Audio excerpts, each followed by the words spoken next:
if you can master top-down analysis, you can get all these sniper entries and have the tightest of stop losses on any of your entries, trading any chart of your choice.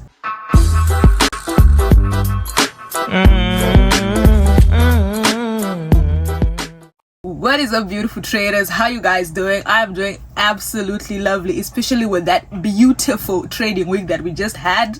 That was absolutely lovely. We actually closed it off with a sniper entry on NFP. If you're new to the channel, welcome. When we hit 10,000 subscribers, I'm going to be doing a lit giveaway. I'm going to be funding 10 different accounts and giving 10 different people free mentorship. So don't forget to hit the like button, turn your post notifications, and subscribe to the channel. Today you're going to learn what is top-down analysis, why to look at multiple time frames instead of one time frame, how to use these multiple time frames to get better and the best entries, and then obviously that's going to be our Nasdaq weekly analysis strategy, which all of you are waiting for. I know we're always killing these weekly analysis and always maximizing on Nasdaq every single week because of these videos, right? Okay, so let's just start by hopping onto our chart. We want to appreciate this NFP trade that we had on Friday. Oh my god, that was an absolute sniper entry. As you can see, this was like half past 3 over on my side of the world, and we absolutely destroyed it. So here I literally just used the fundamental analysis. According to the previous video that I did post,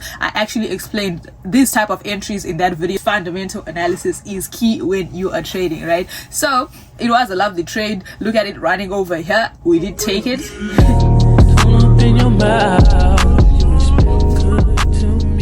Yes sir, but with all of that said and done, we had a lovely week, and right now we just want to look at what we're expecting for this week on Nasdaq, right? What is top-down analysis? This is just analyzing your chart from a higher time frame and then narrowing it down to the lower time frames, even getting to the micro time frames to get the best entries, sniper entries as a lot of people would like to call them, and then have a tight stop loss, like literal 10 pips, 5 pips stop loss type of thing, right? That is what top-down analysis is all about. A lot of people are always asking what are the best time frames to trade, right? There really is no one particular best time frame that I can say you should use to trade. That is why making use of multiple time frames is actually important when you're trading, right? So your job as a trader is to know when is the right time to enter into the market and when is the right time to exit the market, right? How are we going to use multiple time frames to analyze our Nasdaq this week, right? So let's just go onto our chart, right? And then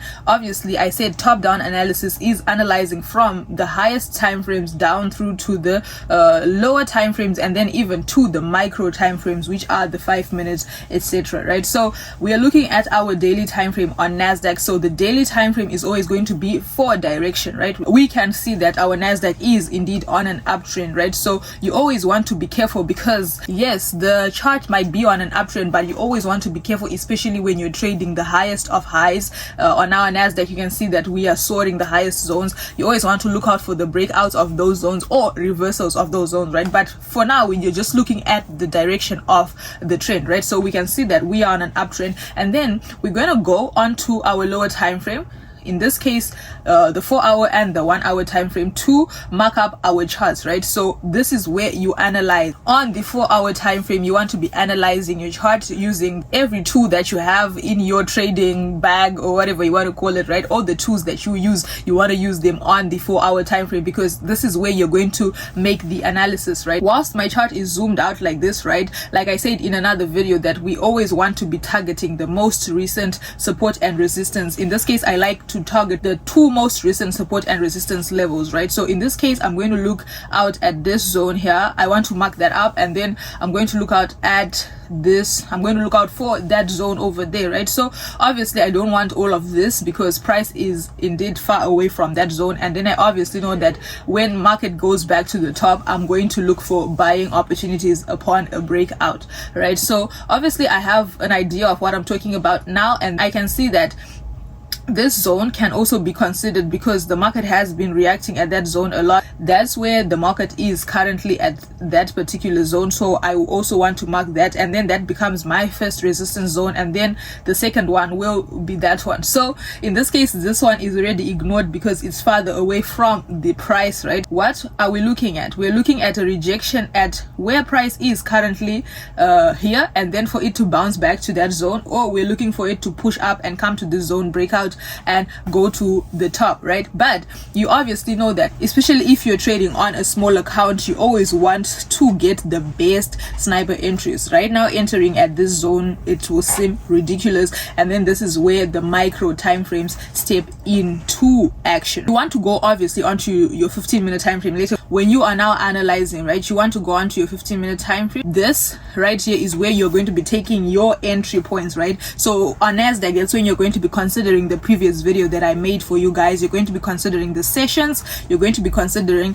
fundamental analysis, why you should be entering and not entering at certain zones, right? So whenever you then put your sessions indicator on your chart, you're going to be now looking at the New York session over there. When price comes into those zones, right, you now want to look for entry positions into those particular zones. So on a lower time frame, like 15-minute time frame, I also like to mark up those most recent zone, especially when the New York Stock Exchange market is about to open, right? I always want to mark up these zones. And then since I will be on an uptrend, I always want to be looking for buying positions unless I see a change in momentum or a change in the direction of the market using price action, right? So I'm saying that so long we analyzed on our daily and our 4-hour time frame, we did see that the market is on an uptrend. We always want to be looking for those buying positions, right? So such that when the market comes to this particular zone, breaks out, we know that we are buying after a retest and it goes to that zone, and holding if it breaks out of this zone, and buying overly because we are going in the direction of the trend, right?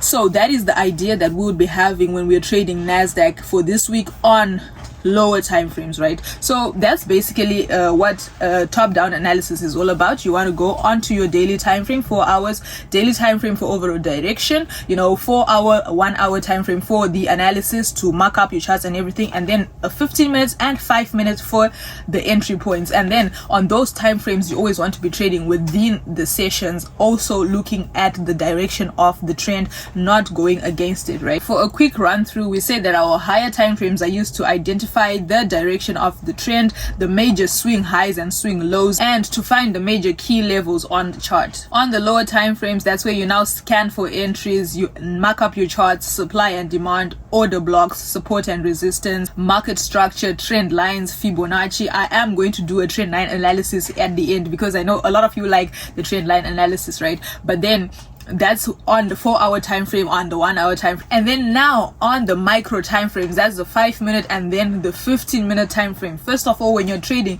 Nasdaq, you want to trade these time frames in the session, during the session, not any random time, right? So this is where you're going to look for confirmation entries, observe all the Japanese candlesticks, right? So all of those bullish engulfing, morning star, evening star, pin bar candles, I did mention them in a previous video. That is when you want to be taking note of all of these Japanese candles for better entries and stop loss positions, right? So now, since we had all of that marked up, now let's just go on to our 4-hour time frame to do a little run through of our weekly analysis. In this case, we do have liquidity at the bottom and also at the top. So basically what all that means is we have money over here that needs to be swept out right at this zone over here, and also we do have money right at the top, right? So these two things are going to be pushing the market either to the top or to the bottom. Like I always say, it's always going to be acting like a magnet, right, drawing the market to it,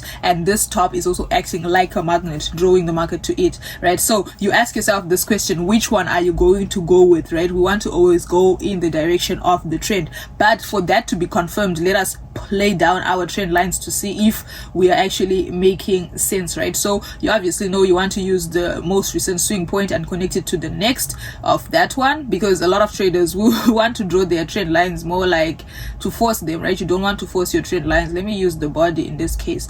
Wow, that's nice, right? if you were using simple technical analysis, you could have also caught NFP, because on the 4-hour time frame it did show you a little play, it rejected and then it pushed up. That could have been a really lovely entry at that zone, and it also failed to break this trend line. So in this case, what we might be looking to say is the market will push up to that top. Obviously it's not going to just move like tap water, right? But then we don't want to drag it. We do have another trend line over here. These are a lot of lines. When you're trading, you don't want to have all these lines. Let me just remove them. Yeah, I should leave this one also, because this is really important, right? So you do understand that we do have money laying over there, but then we can also draw another trend line over here like this, right? So you can see that.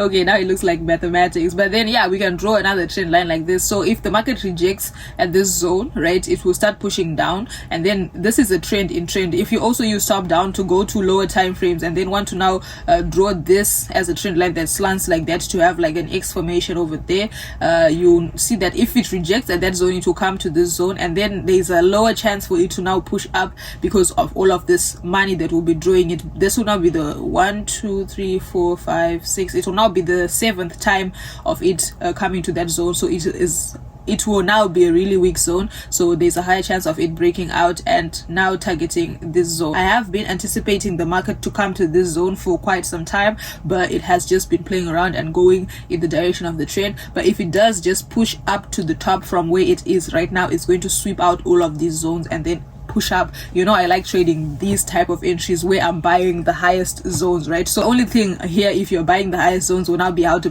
place your take profits. But that's basically it on top down analysis, when you want to trade top down analysis for better and sniper entries in the market. So if you did enjoy that video, make sure you hit the like button, turn your post notifications, and subscribe to the channel. You feel me? With that, it's been Tino and I'm out. Peace.